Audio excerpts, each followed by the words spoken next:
Well, a good friend of mine just asked me to fly to Denver and help him drive his Cybertruck and a nearly 10,000 pound trailer back because he wants to drive it straight through.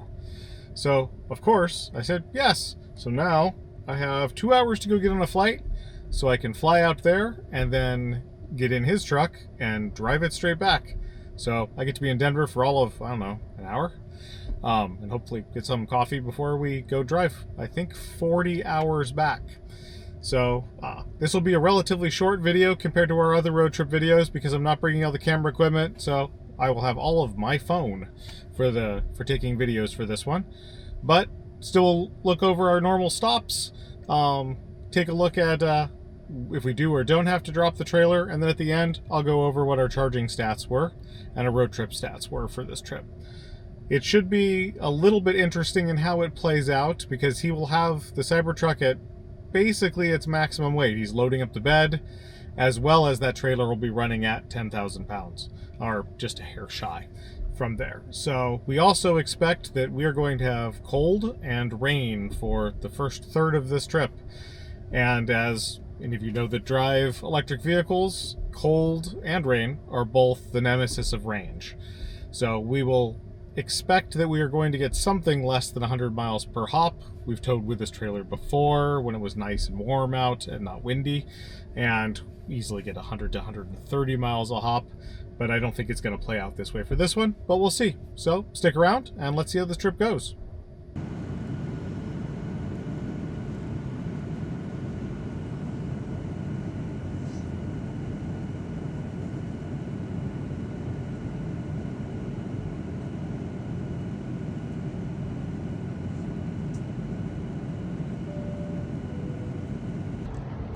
On our way back to Florida with the other Cybertruck and the 9,882 pound trailer. So first stop in Limon of many. Been through this Rivian Adventure Network site 7 or 8 times, which happens to be in a pretty convenient spot from Denver to here. Even though it's kind of expensive, it's the first time I've actually seen Rivians at it, which is kind of nice. We only had to block 2 spots, so we probably could have backed up a little bit, and if somebody shows up, we will. But yeah, and the Electrify America ones, which that guy, after 40 minutes on the phone, has finally got it charging.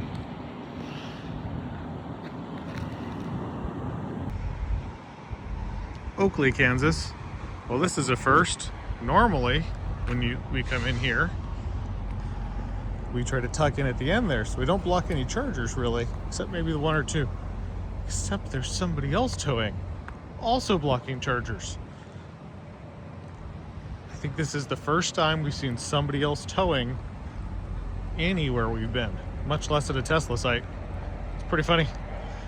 Nice X though, really like those.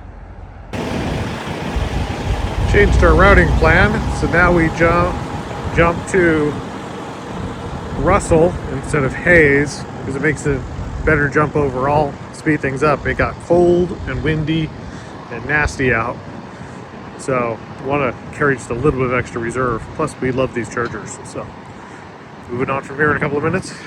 Next stop, Russell. Russell, Kansas, at the Supercharger here, going to top off. Before we bounce to the next one, it is cold, it is rainy, and those are 2 things that are not great for EV range. But we're working our way through. I have to say, given the choice on long distance towing, Silverado does a much better job.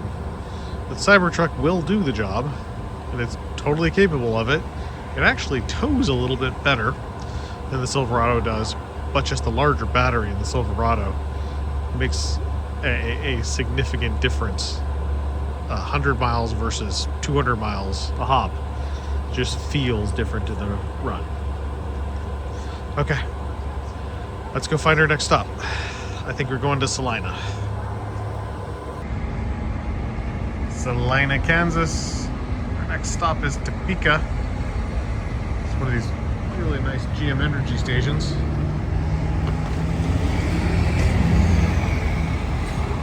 reach up 45 kilowatt hours in 10 minutes. Isn't terrible at all. Need to charge up here to 70%. So at this rate, another 10 minutes. A little more than that. And then we can go dash. Now we're 409. How's the dog doing? What are you doing? He's still looking for Aaron. Okay. Time to get out of here. Go grab some coffee and get on the road. I like the new graphic. The generic charger is kind of funny versus the Supercharger or the wall charger that it pops up.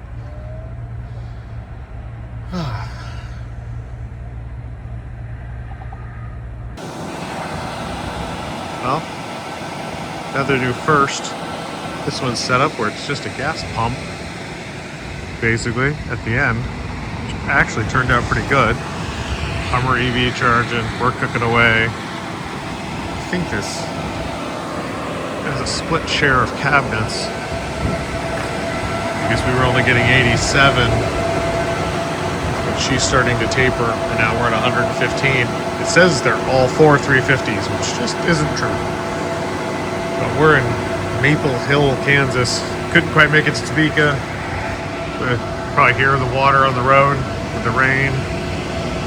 And a little bit of cold. It really pulled the range down. So I had to stop 30 minutes early, and thankful this one's here. And it's a decent setup. Wish it was running a little faster, but I'll take it.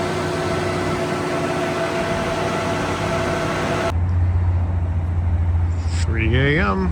Independence, Missouri, at the Chargers at the Bass Pro Shop. This is just a really quick stop for us. We'll only be here about 10 minutes because we need to bounce from here to Columbia, which is 60 miles away. So that's how it best lines up for our charging stops. These nice quick stops when we're relatively deep in the pack are much faster and easier anyways. So, we're in a second, back out, and get out of here. Mid Rivers Mall EA station, which happens to be in one of the most convenient spots just before you enter St. Louis, so you can get nice and charged up and not have to deal with anything in the city while you cross on this route from, well, either way actually, but for the St. Louis side of it, from going from west to east. And it's the only EA station I've ever been at that 100% works every time we've been here. Amazing location. Have a charge up, and I think we go from here to Mount Vernon. We can get this 10,000 pound trailer and heavy ass truck all the way the rest of the way home. Marion, Illinois. We dropped the trailer because when we got here, there was 4 other Teslas, and it shows this is a busy time for people to charge. So it's over there, and we didn't feel like blocking chargers was a good neighborly thing to do. Most everybody is left, but we would have had to be where the Cybertruck is and where the Y is now, blocking 3 chargers to be able to charge here. So it just didn't seem like a good idea, and it only takes a minute to drop the trailer. So we bounce from here another, I believe, 98 miles. So we need to charge up to 80%. Wow, those fans are loud on the cooling. That's crazy. Ottawa, Tennessee, at our familiar stop. Good location for the newer chargers, but this time we had to angle in on the end one. So, making friends and influencing people, because there was a car at the end. But at least this way, we're only blocking 3, really 2.5. Somebody else could get into that other one if they needed to. But we go from here to Mont Eagle, and then only a couple more stops till home. These straight through drives are always fun. There's still one spot open. I don't have to drop the trailer yet.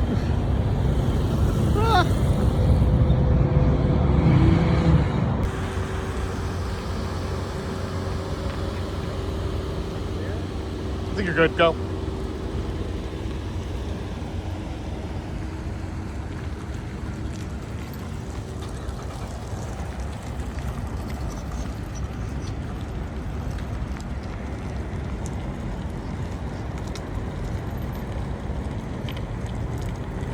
Here in Clarksville, had to drop because it's attached to a Steak and Shake, but we picked this one because, well, it's attached to the Steak and Shake. But regardless, it's a really good location. So, unfortunately, half the chargers are down, which is the first time I've ever seen that happen. Okay, time to help them go hook back up, which thankfully only takes about a minute and a half. And we're back at Monteagle. And this time we have 1, 2, 3 Cybertrucks. But we're the only one towing. I do love how they set this location up, which I've said numerous times before. But it works. Pull through with trailer. I picked the wrong spot. I'm gonna have to be very careful when I back up to not hit that pole. But yeah. People say no one sold any Cybertrucks. But yeah, we keep seeing them everywhere, so how strange.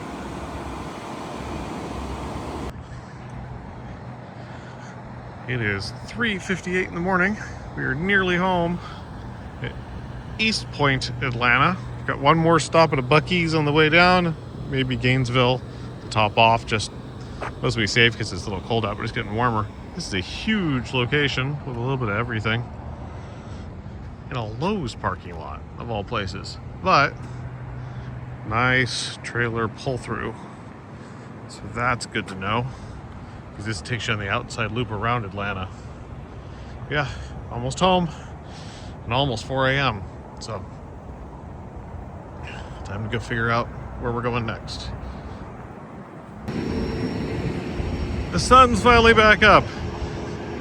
We are in Ashburn, Georgia, just about to the Florida border. Spent a little bit of time sleeping in at Buc-ee's, and forgot to record that one, but you've all seen it because I've recorded that one. Largest Circle K I think I've ever been to. Never seen a Circle K truck stop before. Good combination of Teslas. When we got here, they were all red. Looks like we got a X, a new Y that looks just like ours, a couple 3s. But time to get out of here and run to Valdosta. Lake Park, Georgia. This is probably one of the first ones I've been at that has 2 trailer spots. Neither of them are official, but they both work.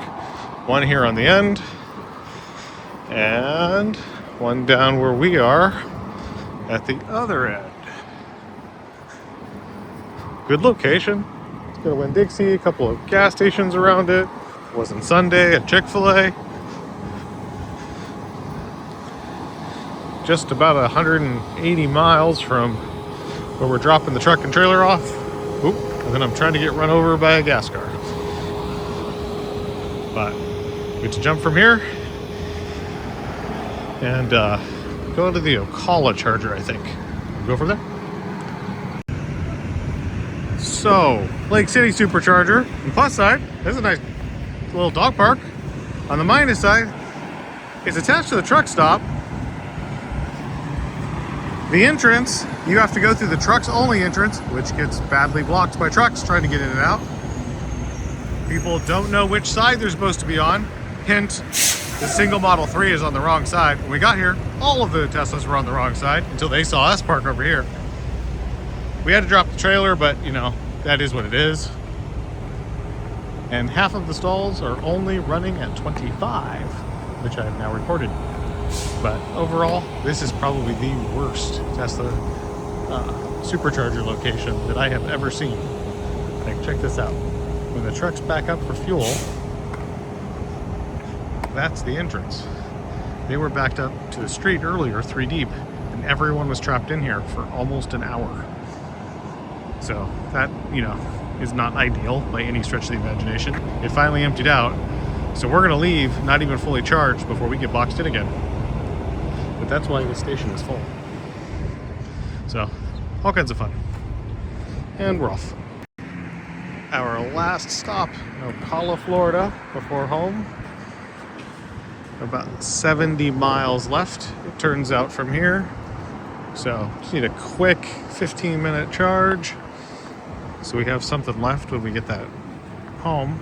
This is a great supercharger, a little bit off the freeway. Never seen them label it this way, so you know which side is which. But it also means the Rivian doesn't have to block everybody. Oop, gotta get over someone's way so I can run over. Yeah, once they get this actually upgraded to real V4, this will be great. Racetrack, so you always have a bathroom. Target for when it's open. Yeah, good location. And a trailer spot.